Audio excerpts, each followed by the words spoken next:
La connaissance est le pouvoir et l'information est libératrice. Sur ces mots de Kofi Annan, mesdames et messieurs, je vous dis bonjour et j'invite votre attention à la revue d'actualité de ce lundi 13 mai 2024.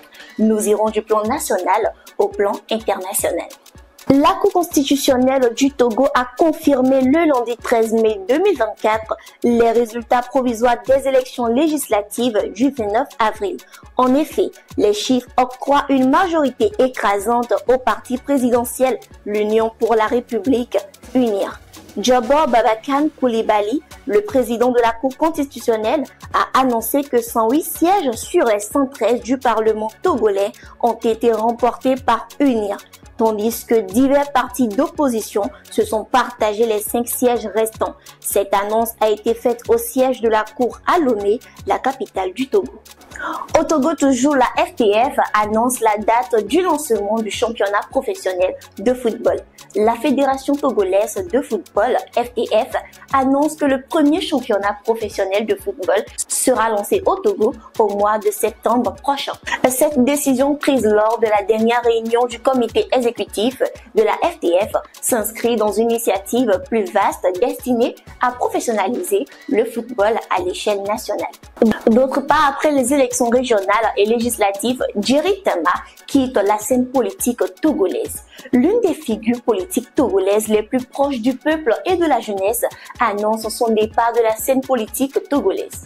Quelques jours après la proclamation des résultats des élections législatives et régionales, le président du NET, Djeri Tama, vient de faire une déclaration officielle sur son compte Facebook dans la nuit du dimanche au lundi 13 mai 2024. Nous passons à l'actualité africaine.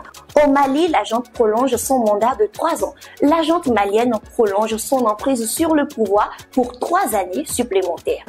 La direction du Mali propose de reporter les élections démocratiques de 3 ans et de prolonger le mandat du chef militaire Assimi Goïta.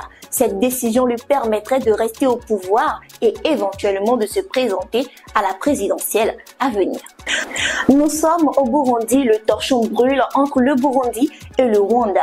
Le Burundi a accusé le Rwanda de Paul Kagame d'être derrière une série d'attaques à la grenade qui ont secoué Bujumbura, la capitale économique du pays. Lors d'une conférence de presse, le porte-parole du ministère de l'Intérieur a pointé du doigt Kigali, affirmant que les terroristes étaient recrutés, formés et équipés au Rwanda.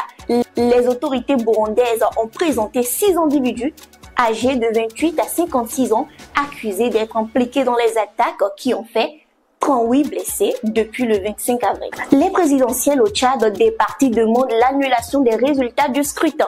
Succède Masra, Premier ministre et candidat du parti Les Transformateurs à l'élection présidentielle tchadienne, demande l'annulation des résultats du scrutin.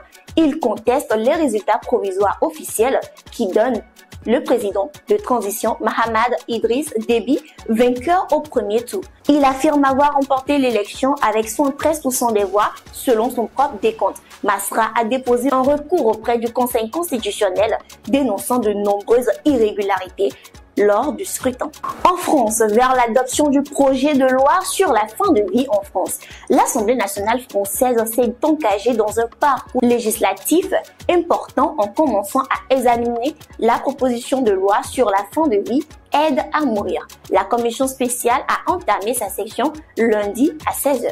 Cette session ouvre la voie à une série de discussions qui pourraient redéfinir les limites de soins palliatifs et de l'aide à mourir. Le projet de loi qui devrait être soumis à l'Assemblée le 27 mai a suscité une activité intense. Soit 11 membres de la commission se sont penchés sur quelques 1900 amendements.